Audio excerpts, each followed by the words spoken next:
Broadcasting live from the Subaru of Gwinnett Studios in Atlanta, it's time for Silver Lining in the Cloud, brought to you by Computer Design and Integration.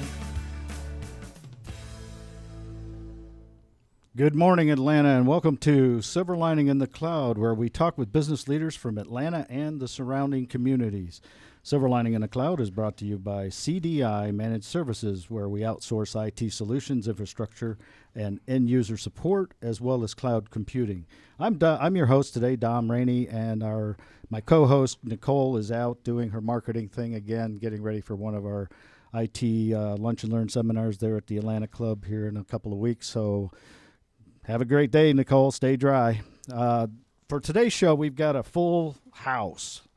We've got 4 business leaders with us this morning. And with us, we've got Apex Veteran Staffing. We've got their president, Brian Herbert. Brian. And also we've got with us today, we've got Ash Sedit. And Ash Brown is with us. Yeah. She's the CEO. And then we've got Summit Systems, and we'll be speaking with their owner and president, Tim Gorisek, as well as our last but not least guest, Richard Rice. He is with Mutual Engineering. Thank you for having me. Hey, you bet. Welcome, everyone. Thanks for fighting the rain. We all know how tough traffic is in Atlanta. It's even worse with the rain, and I was a victim of that a little bit this morning. But welcome, everyone. We appreciate you taking the time out of your business day to be with us this morning. Okay, so let's get the show started. Brian, why don't you tell us a little bit about Apex Veteran Staffing and what you guys do there? Well, Apex Veteran Staffing was actually started in October 6, 2010. And it is designed to assist primarily military veterans with employment opportunities. As a veteran myself, I've came to understand the plight of a veteran. And as we transition to the civilian world, I've decided that starting a place where they can all come with someone that understands the veteran process. So we staff primarily military veterans for employment throughout the country, not just Atlanta, but throughout the country. Excellent. Great cause, and I'm sure you're a busy man. We today more than ever, I think the service is needed, don't you? Yes, I fully agree with that. So where was Apex Staffing Incorporated, and how did you guys get it started? Well, Apex was started... It was started here in Atlanta. Okay. We were incorporated here in Atlanta, and again, dealing with the veterans, we realized that as they made that transition, they came to, it's very interesting when you deal with veterans as they make that transition, and them trying to understand exactly getting back into the civilian community that they left. And it's a lot different when they get back into the community once they transition back into the military. Mm-hmm. What is the most difficult aspect of that? What do you find? Is it just making the transition from military to private sector, or is it actually the direction of the kind of work that they want to do as well? Well, that's an interesting question. It actually goes with. As they transition, a lot of them seem to not understand that the community is here for them, first of all. We're here to assist them. A lot of them, they transition and not fully, they're so used to being told what to do, how things, on a structured basis, that once they become a civilian, it makes it kind of difficult for them to be on their own, so to speak, because they're being told what time to get up in the morning, where to go, where to be, what the uniform is. Now they are now civilians. Now they have to think on their own. Yeah. And even with the resumes that we will see on a daily basis, they have resumes that they use a lot of acronyms, and civilians really don't understand acronyms like that. So we also assist them with making their resume civilian friendly. Okay. All right. So it's a time management as well as just a direction on a day-to-day basis. Right? It certainly is. And in fact, I try to live by the code. Being in the military, they always say if you're on time, then you are late. so, so we and not only that, but we try to make these veterans self-sufficient. We want them to come out and know that not only that we are here as a community for them, but all of the support, and there are a lot of agencies out there that are supporting veterans, and we're very appreciative of that. Okay. What branch of the service did you serve in, Brian? I was in the Army. Okay. I did 10 years. What did you do there in the Army? Initially, I joined the Army as and to throw an acronym out here, as a 12 Bravo combat engineer. So 12 Bravo? Yes, and that's like what it's that. called, but it's a combat engineer. I dealt with a lot of explosives, C4, TNT, Bangalore torpedo, dynamite, minefields, and my duty station, depending on the duty station that you are at, was with at Fort Campbell with 101st Airborne. At what point I started jumping out of helicopters, a lot of air assault. Okay. Well, we're talking with Brian Herbert. He's with the CEO, president of Apex Veteran Staffing here in Silver Lining in the Cloud. So, how did Apex Staffing, actually, decide to do this in Atlanta? Well, we moved here, and again, because I understand the plight of a veteran, I was actually one of these people out here seeking employment and going through the whole dynamics of trying to find a decent, respectable employment, and it was very difficult in doing so. Is Atlanta home for you, Brian? Yes, it is now. Yes, okay. It is. So I've actually been in Atlanta for about 12 years now. Okay. Yes, 12 years. So you got the roots. Yeah, I've gotten the roots. I've gotten the roots. Right.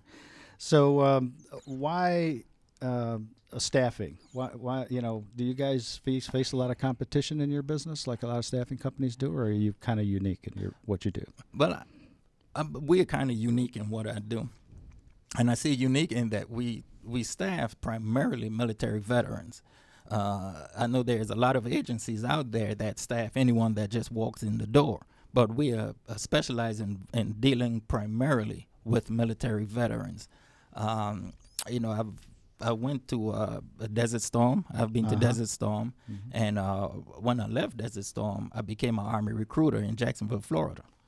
And after recruiting, one of my very first civilian jobs was actually working for a temporary staffing agency in Jacksonville. Oh, okay. Logical segue there. Yes. So as the years progressed, I've decided that I'm going to start my own staffing agency that staffs primarily military veterans, and that was the twist that I actually put in. Well, what do you think is the greatest challenge that you faced in starting your own business?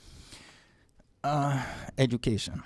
And when I say education, there's a lot of things that we need to, that we should know there, as far as getting certifications, as far as understanding how you would go about getting government contracts, as far as getting state contracts. And it is out there for us, but we just have to know how to go about getting it. And that, in doing that in itself, actually have myself and another gentleman actually from First Advantage Consulting, Mr. Martin Younks, that is not here with us today because of the rain. But we've started a program that is called Veterans to Civilians to Entrepreneurship. So what we are doing is actually educating and teaching individuals, primarily military veterans again, on how to start a business, how you need to go about getting government contracts, state contracts, understanding what a NAICS code is, understanding what is your NIGP codes, registering in the SAM service, understanding what is a CAGE code. So a lot of those things you have to know when you talk about getting government contracts. Oh, absolutely. Yes. Yeah, red tape we call it. Yes. Right. Yes. Do you deal more? Do you find yourself having to be constantly up on that stuff and Yes. filling out a lot of forms? Oh, and do yes. More than the average Yeah. person? Yes. Well, dealing with the government is always interesting. A lot of interesting. Yeah. That's a good way to put it. Yeah, absolutely. So, what would you say is the ratio of veterans to civilians in currently in the workforce? Well, I'll tell you, as far as that, we have, there are a lot more. I would say it's right about, as far as in the workforce, That is something I will have to actually research. But as far as for the organization for Apex Veteran Staffing, we staff currently. We have 86% of our workforce is veterans. Well, okay. Yeah, we have 86%. Well, I think even more so since the winding down of our presence in Iraq and all that over the last couple of years. Yes.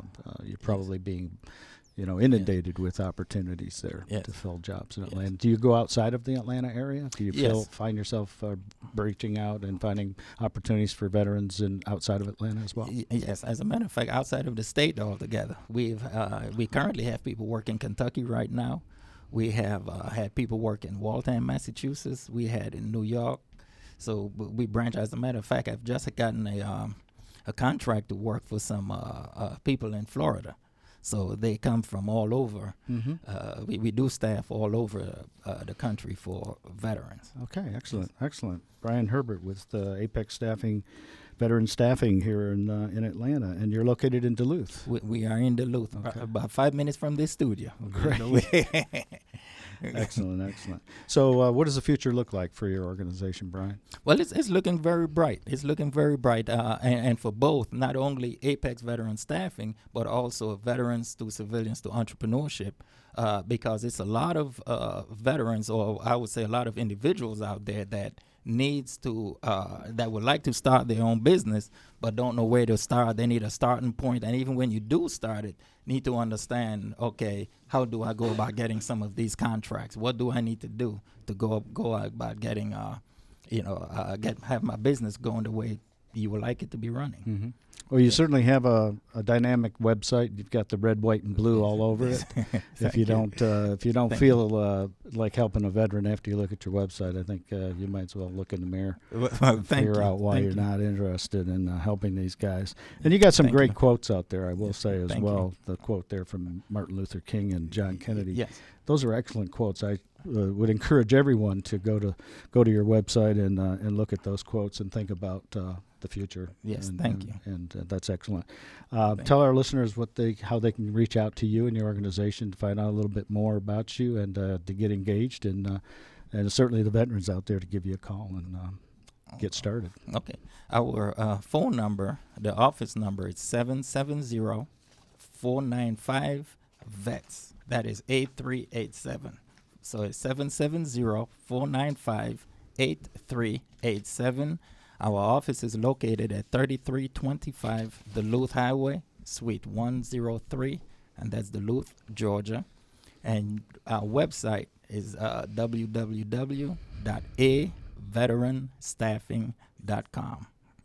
Great, Brian. Thank you very much for being with us today. Well, thank you for having me. Excellent, excellent. Okay, you've been listening to Silver Lining in the Cloud, brought to you by CDI Managed Services.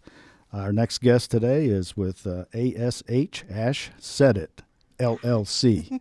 Okay, Ash, you've got a lot of background in communications, radio, you name it, socialite. You're a socialite. Ash Brown, tell us about Ash Said It and Ash Said It. Wow. Okay. Well, thank you so much for having me today. It is a pleasure to be here with other entrepreneurs. And Ash Said It LLC came into play May of last year. And it really came out of a place where I briefly was in the military. I was in the Army Reserve. And I went off to basic training on December the 30th. And on the 31st, my mom passed away. So I didn't actually finish basic training. And because I didn't finish, I came back home. I came and was taking care of some house cleaning stuff and just really taking care of family and things. And I didn't have anything for myself. And I ended up going back and helping other people with their companies. And they knew about my marketing background. They knew about my degrees and everything. And I ended up helping a whole bunch of other people. And it came to a point where everyone was taking. Everyone was taking from me. Everybody was getting things out of me. And I came to a point where I just stood up and I was like, I don't have anything for myself. I'm not doing anything for me. I'm doing anything for everybody else, but I don't have anything for myself. So I pulled away from a lot of the negative people and situations that I was encountering. And Ash Said It kind of came into itself. I was like, okay, I sat and I thought for probably weeks on end, what is it that I do best? What can I do? what are some of my talents? And I was like, well, speaking, talking. My background is in radio production. And I had a couple of friends that had a couple of radio stations here in Atlanta. And I came on and I was kind of a guest for them. And one thing led to another, and people started hiring me on to MC their events. I trained and got my certification to become a wedding officiant. I started doing weddings around Atlanta. Last year, I went and did the Wounded Warriors Project in Killeen, Texas.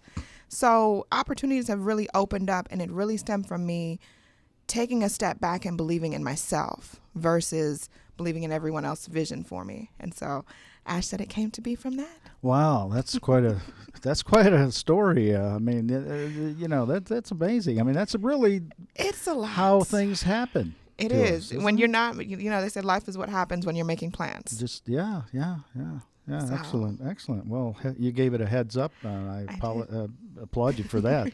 I really like your tag. I guess it's a tag. A full service public speaking boutique. Yes, I saw that. Was that. Yeah. Well, that really. I always try to find a niche for myself, and I've never heard anybody say anything about a public speaking boutique. Ooh, what is that? So if I create something and I say, hey, it's a public speaking boutique, we can do your fashion shows, we can do your empowerment brunches, we can do whatever you need us to do. I can tailor it for your event. A red carpet. A red carpet event. I can do that. So have you always had an interest in world entertainment?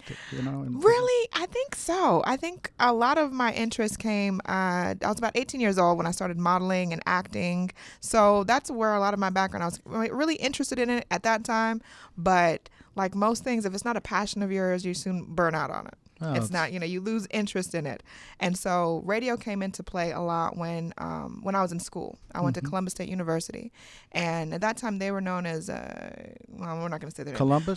Columbus State University in Columbus, GA. Mm-hmm. Yeah. Okay. I got my BA in communications out there. Ah, excellent. And I had I was a production assistant for about 4 years out there. And I learned all aspects of radio production, management, producing, editing spots to a T. Had my demo. I was so excited. I graduated 2006. I was like, yes, I'm going to go back to Atlanta. I'm going to get a job on those big stations. Everything's going to be great. And I came to Atlanta, and they were not feeling me. Oh, really? Atlanta did not show any love whatsoever. They didn't care about my resume. They didn't want to hear my demo. They didn't care. And so I faxed my resume literally about 3 to 4 months straight to all the major stations in Atlanta. Faxed my resume. I was mailing out demos. I don't even want to think about how much money I spent on mailing that stuff, you guys, because it was a lot of stuff. But I finally got in contact with the program director with one of the big stations here in Atlanta. And I will never forget what he said. He said, no. He said, no. He said, no. He said, you know what? You're coming from Columbus. Columbus is a small market. You're not going to be able to balance out Atlanta. Atlanta's a completely different beast. And I remember just being really crushed. But in that moment, I went and just got a regular 9-to-5. And I was miserable, didn't love it. I did some online stuff, which it kind of helped me keep my skills up. Mm-hmm. And it helped a lot with me branding myself. I had the Ash Said It, the Ash Beezy, Live with Ash Beezy podcast show. Ash Beezy. What's that, a nickname? That was a nickname. How did that come about? I had a friend of mine, she was like, well, you got to jazz up your name. You can't just be Ash Brown on the radio. You got to come up. Yeah, so she's like, why don't you call yourself Ash Beezy? That's fun. That's something new. I like it. So I used that for some years, and it was a lot of fun, and I love the podcast, and I still get downloads to this day, which is awesome. And from that, I started to kind of transition with different gigs, different jobs. And there was a point where, I want to say maybe 2010, I was working a state job and I hated it also. And so I quit it and I was like, I'm taking care of family, taking care of home, and I didn't have anything for myself. Mm. So in late 2013, that's when I really wanted to do the Army thing, because I was like, you know what? This is a challenge for me. This is something that I've always wanted to do, to serve my country. Yeah. And this was a perfect opportunity for me. Why not? Why not do it? Mm-hmm. So I dropped 97 pounds. I trained daily. I learned all of the jargon, all of the history of what I was jumping myself into, and I went off to basic training. And a lot of people will ask, oh, well, you knew your mom was sick and, things of that nature when you were leaving. Would you ever, do you regret going off to the Army? And I have to say no. My mom was very much my backbone with everything. She was my biggest supporter in life. Mm-hmm. And she would have wanted me to go and follow my dream and follow my heart. Okay. And even though she was going through so much at that time. I knew that this was my time to finally take that step out, take that leap out on faith. Okay. And I knew that I had her blessing in it. But all right. Yeah. All right. That's Touching. Ash Brown, CEO of Ash Said It. ASH Said It. And that's great. So let's focus on where the company's going, and because you are multifaceted. I am. And when you look at your site, you're covering a lot of ground there. I am covering a lot of stuff. How can people focus on what you're about going forward? Gosh, going forward, you guys can always check out ashsaidit.com, ashsaidit.com. I've got an event coming up March 26, 2016. It's called the Natural 101 event. And basically, it's an event where men, women, everyone is invited to come out to this event, where we're having a lot of local vendors that have natural products, hair products, skin products, and we're all gathering together, and we're going to celebrate hair in general. If you process your hair, if your hair is natural, whatever the case is, this is the hair edition of it, and it's actually going to be in Lawrenceville, GA. It's off of Old Norcross Road. It's a brand new lashes boutique that's out there. I'm trying to think of the address, and I can't think of it right now, but you go on ashsaidit.com, you can see the poster on there, and you can RSVP. It's a free event. It's free to the public. It is March 26, 2016. Also, I am the entertainment coordinator for Relay for Life, Gwinnett Relay, that goes on every year in Lawrenceville, GA at the Gwinnett Fairgrounds. It is the largest Relay for Life event in the world. What is Relay for Life? Relay for Life is an event where we celebrate cancer survivors, people that are going through cancer, and this is a day for them to celebrate, to have a great time. It's a 12-hour plus event, you guys. All right, so it's an overnight event, and last year they had over 9,000 people that came through in support of cancer research. All the proceeds go to the American Cancer Society, and it's an amazing event. So if you guys want to come out, or if you want to volunteer, you can email me info@ashsaidit.com. That is info@ashsaidit.com. Or you can go to relayforlife.org/GwinnettGA, and you can get involved with us. It's going to be a great event. That is May the 13th, 2016. Starts at about 6 p.m., ends at about 7 a.m. It's going to be fun. Excellent. Well, you got a lot of energy, and you've got a great story. If you could look back on what you've accomplished so far and kind of share that, or think about how you would do it better, different, or just help somebody else that may be in this same boat, what would you advise people starting a career like you? To start a career, you definitely have to have thick skin. That's a big part of it. You got to have. You've taken the nose. You've taken the nose. We know that. You got to be tough. You got to be tough. You have to believe in yourself, and I think that this company, I could have started it 5 years ago. I could have started it 10 years ago, but I don't think that I was in the right place in my life to really delve into such a venture in life. So timing is part of it. Timing is a big part of it as well. I think so as well. All my experience really paved into it, but I think timing was a big part of it. And believing in yourself, capturing that dream, and not listening to anyone else, because people are always going to have an opinion. Okay. All right. And where's Ash going Ash Said It going in the next 5 years? Ash Said It is skyrocketing. Yes, we're skyrocketing. We're all over the globe. Okay. I can't tell you one specific thing in particular, but I know that it is going to take over. It can turn on a dime, can't it? It's definitely. That's great. That's great. Any parting comments or words for how to reach out to you? Yeah, I guess your website is. Yeah, the website is key. Ashsaidit.com. Ashsaidit.com. You can also call us 1-800-274-4936, or I'm on all social platforms at One Love Ash. That's the number 1 Love Ash. And whatever your dream is, I tell this people all the time on my podcast show, whatever your dream is, follow your heart. Don't listen to anyone else. Anyone to tell you that you can't do it, you turn around and tell them, don't believe me, just watch what I do. Watch me make it happen. And I would encourage all young women who are business leaders in Atlanta to reach out and find out a little bit about you, because you are definitely doing a lot for women's business movement in Atlanta. Thank you. That's great. Thanks for being on the show. Thank you for having me. Excellent. You've been listening to Silver Lining in the Cloud, brought to you by CDI Managed Services. And we've got our next guest sitting here chomping at the bit from Summit Systems. We've got Tim Gorisek.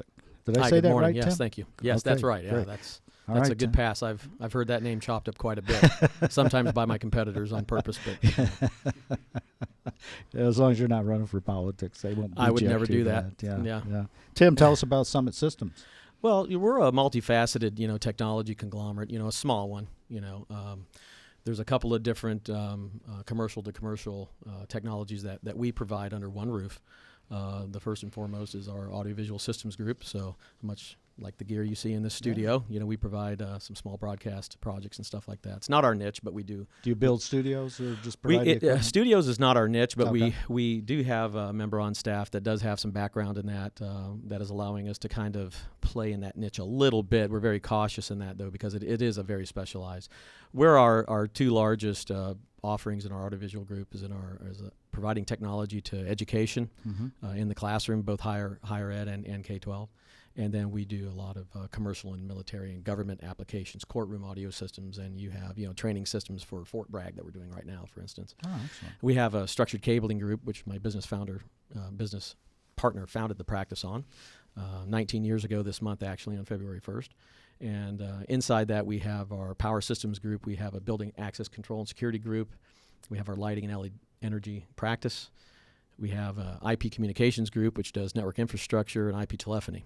Oh, okay. So all logical. Well, it is. I mean, the strategy behind these, somewhat seemingly disconnected business technologies silos underneath one roof is to be able to provide our customers with a true interconnected system. Audiovisual is constantly, connecting to the IP network.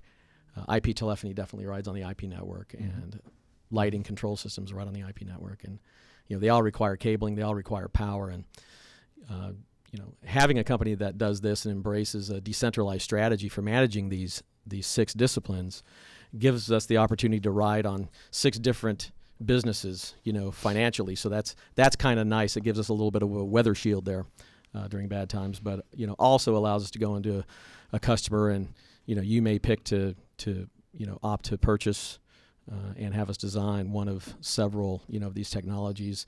But being that we do it under one roof with Summit employees means that we can make these technologies interconnect and operate together as they should, instead of having to deal with multiple integrators or contractors. Yeah. Okay. Yeah. Tim Gorisek with Summit Systems out in Beaufort? Yeah, okay. Our worldwide headquarters is Beaufort, Georgia, we'd like to say. Yeah. But you have a wider footprint, right?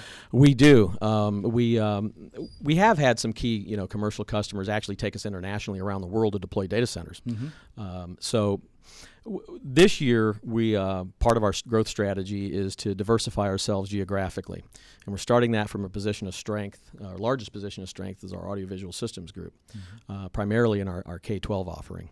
And it's one of the brightest spots in our company, too. I get out and I visit a lot of our school systems, and I work with them directly. And it's one of the most personally rewarding parts of our business is to watch the children interact with the technology you've provided. And knowing that you're moving grade levels, you're assisting with instructors and school systems to move attention and retention rates. It's pretty dear to our hearts. We're pretty passionate about that part of our business, as we are all of them. But that one has a special place in our hearts. Oh, okay. Yeah. Did you have a special place before you got into that, or did you just sort of acquire it as you did more business in that realm? Well, no, I joined Summit Systems in 2007 as an owner, and I brought the audiovisual systems group there with the assistance of some former employees that saw fit to come back to work for me on a crazy crusade of taking on the big giants, in the industry. So yeah. So you got 10, 11 years of great experience. Summit does. In that I was part of a much larger organization in my prior life as a regional vice president, in the audiovisual space as well. Okay. Okay, great. So what kind of staff do you have? It's pretty diverse, I'm sure. It is. Again, each of our disciplines is decentralized, so they manage themselves on a daily basis. They're responsible for the individual profitability, and the whole idea is to keep the decision making very, very close to the customer. I'm not an armchair manager. I get up and I walk around the building and say good morning to everyone, and I'm down in the trenches with them, helping them work on whatever they need, and I'm out visiting customers and doing whatever I have to do as part of the support staff. But we today, the numbers on my desk this morning from Human Resources was 154 employees. We just opened operations in South Carolina to cover the Carolinas, and also Orlando, Fort Lauderdale region down there as well. And we'll be bringing on South Georgia here very soon with dedicated feet on the street. We also have an operation in Savannah. I hate to tell you, Tim, but that's not a mom and pop. It's not a mom and pop You shop. started Yeah, out saying yeah. how small My- they yeah. are, but that's I look at payroll every 2 that's weeks. a I can great assure you story. it's not mom and pop. What are some of the major reasons for your success, do you think? Well, and I think everybody here at the table can certainly agree there's a big difference between wanting to do something and having determination to do something. We talked a little bit with our last speaker about, failures. And none of us at this table are afraid to fail at something. Mm-hmm. We'll get up and we'll try again. And I like to use an analogy with all my managers and all my people. It's, I encourage them to experiment, make mistakes, think about how you struck out, correct your swing, get back up and swing at the ball again. If we're not making a certain number of mistakes, then we're not trying hard enough. Wow. So, and we make our fair share. Well, in good faith and honesty, we make our we make our fair share. Yeah. Do you see actually? A little different kind of question, but do you see because you provide the services you do to K-12 environments, has it changed a lot? Is education changing a lot? It has. It's changed tremendously. I remember back in the early days of interactive boards into K-12, and it has changed the learning environments drastically. But in today's technology, we don't really have a choice.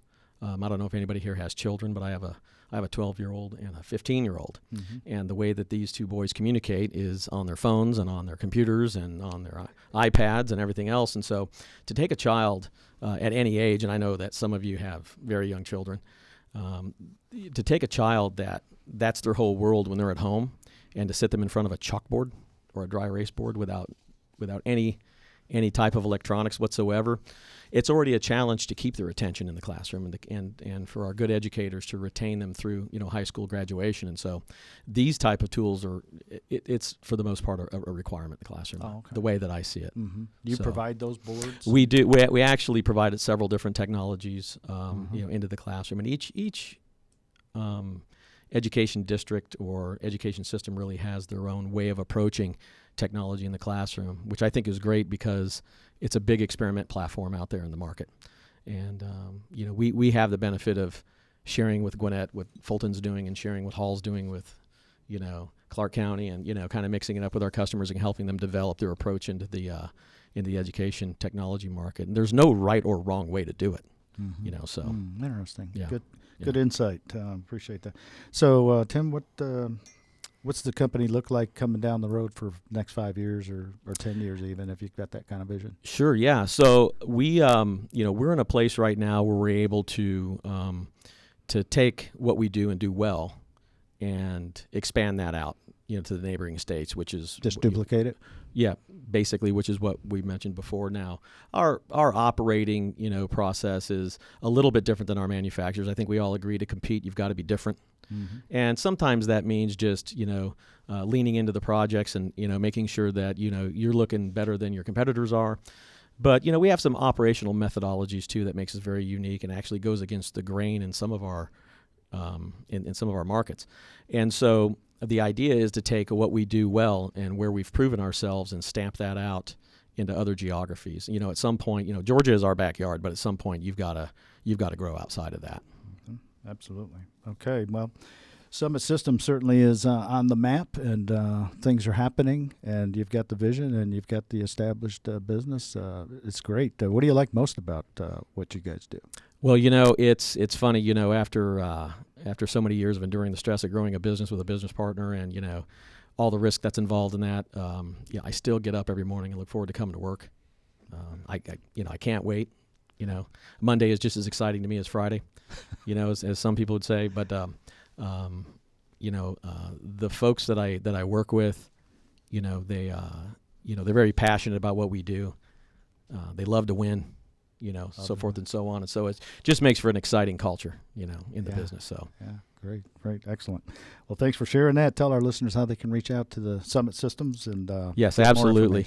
Visit our website www.sumsys.com. Call our main number and please buy something from us this morning.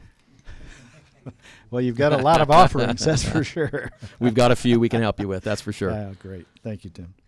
Hey, you've been listening to Silver Lining in the Cloud, brought to you by CDI Managed Services. We're next going to talk to Mutual Engineering and their head of Mutual Engineering, Richard Rice. Rice. Sorry, Rich. Richard or Rich? Richard's fine. Richard Rice. Thank you for having me. Yeah, you bet. Forensic engineer. That's an interesting. Tell us about mutual engineering and forensic engineering and how what you guys do and how you got it going. Well, the way I got into forensic engineering, some buddies of mine were working for this company where they were working on collapsed buildings and car wrecks and things like that. And I was a traditional engineer at the time. And I just thought they had the coolest jobs in the world. And then the March of '93 snowstorm came, and there were chicken houses laid waste all over North Georgia, and they needed a civil structural engineer. Mm-hmm. So I hired on with them, and have been a forensic engineer ever since. Wow, it's an interesting term, isn't it? Well, there are forensic pathologists. They look at failed human bodies. Well, forensic engineers, we look at failed engineered systems, and I'm a civil structural engineer, and those are the kind of things I look at. Okay, and you guys are located in Morrow? Morrow, McDonough, that's where our mail comes. The southern... South side, yes, South sir. Side, South Side, yeah. Great, okay. So, and, what kind of clients do you have for forensic engineering? Well, primarily legal, insurance, and folks in the construction industry. I do a lot of insurance claims work and do a lot of legal work as well, both plaintiff and defense. Oh, okay. Yeah, that's so. And then do you go end to end with it in terms of What does that mean? Well, that would mean something like identifying the problem and then solving the problem. Fixing. Oh, sure, the problem. sure. In many cases, projects. Right. Well, the insurance client, they'll say, what caused this retaining wall to fail? And afterwards, they'll say, well, how do we fix it? Yeah. So I'll take it all the way to the end, as you say. Mm-hmm. Sure. Okay. Okay. All right, Rich. Well, how long has the company been around? Well, I initially started as a forensic engineer in '93. The company's been around since '97. Oh. And starting in 2012, I went to work for the man for 3 years. Mm-hmm. And recently started my company back up about 9 months ago. Just kept mutual engineering.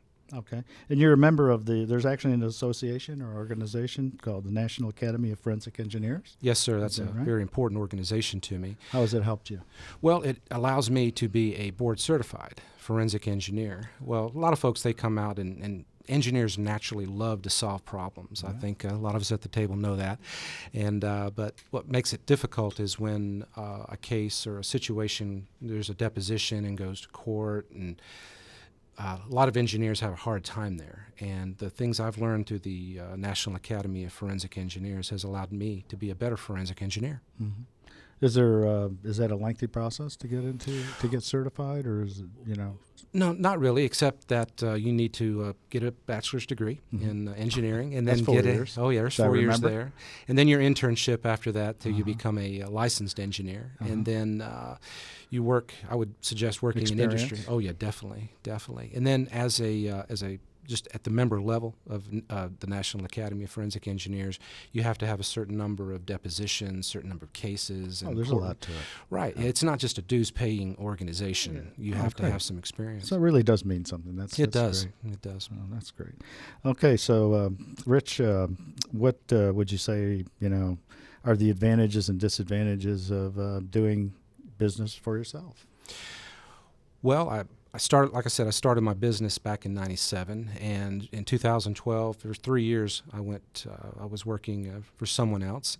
And the advantages of working for someone else is the marketing pot of money that they sent me all over the world to market services. And so you got to travel a lot? Oh, travel a lot. And I found that I travel well. I love my Delta status. I love that.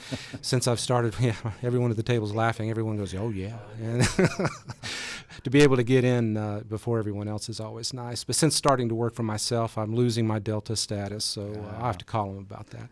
But seriously, working for yourself, I love, and I guess the best analogy, I love going out and hunting my own meat and killing it and bringing it home. And that's very satisfying, working for yourself. It really is. Yeah. When you're working for someone else, you go out and you might hunt. You'll go out hunting, but you have to give the kill to someone else, so to speak. You appreciate it more? I do.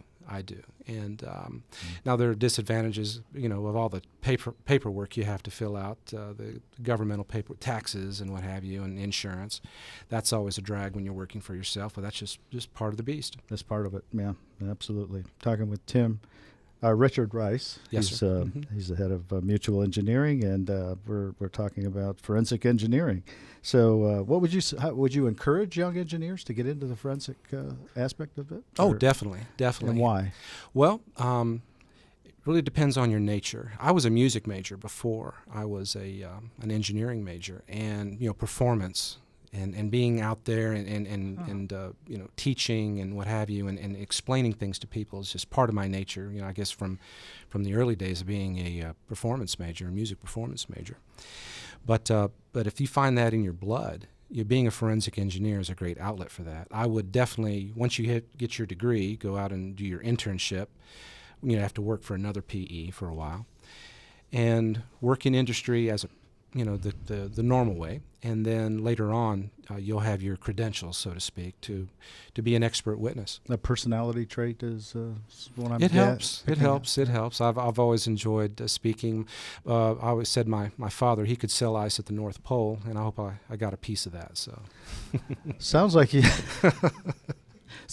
got enough information and background and experience to you could have written a book. Well, it turns out that I have. What a segue. Thank you very much. Did? Yeah, I did. What's it called? Well, To Be Made Whole Again. Basically, wow. the closest genre. Great title. Thank you. The closest genre is a legal thriller. It's based on a lot of cases, but primarily a case I worked on 20 years ago in the low country of South Carolina, where a doctor was made a quadriplegic because of a defective road. And in the story, I talk about plaintiff's attorneys and defense attorneys. I've worked for both, and so I try to be fair to both in my book. But there's some insurance adjusters that are talked about in my book, and I love you guys. And the one you read about in the book is an exception, I promise. Mm. But it ends well. I hope everyone finds that it ends well. I talk about experts on the other side that were less than credible, and how I was able to remove them from the case. I won't give that away, but that's a pretty interesting part, I'm told. It's a little inside baseball. I've had engineers read it and had folks who never knew anything about what I did. Thought it was a little inside baseball, but a lot of folks, they do like it. Oh, absolutely. I can see that would be very interesting. How thick is this book? Oh, it's a good weekend read. A weekend read? It's fairly a good quick read, huh? Right, yeah, it's a novelle. I mean, I learned what the different, short stories, this many words, a novelette, a novelle, a novel, or so many words each. Yeah. But it's more like a novelle, a good weekend read. Oh, great, great. How long has the book been out, and how can you get it? It's been out a little over a year. It's on Amazon.com, and or you can email me or go to my website. So download it. Well, no, just contact me, and okay. I'll.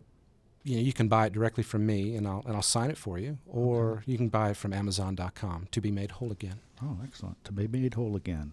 Contact Richard Rice. Richard, tell our listeners how they can reach out to you to get help with forensic engineering and or to get your book. Sure. My email address is pretty simple, mutual@bellsouth.net. And my my webpage address is mutualengineering.com. Okay. Thank you, Richard. Thank you you all. That's great. Thank you, sir. Thank you all for listening, for being involved in the show.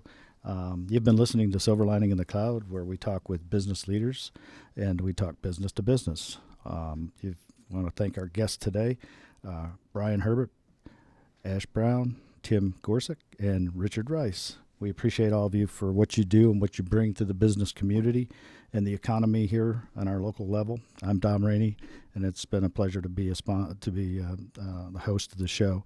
And when it comes to outsource IT support, infrastructure support, and cloud solutions, please contact CDI Managed Services. And to listen to this show and other future shows, just contact silverlining.businessradiox.com. Thank you all again.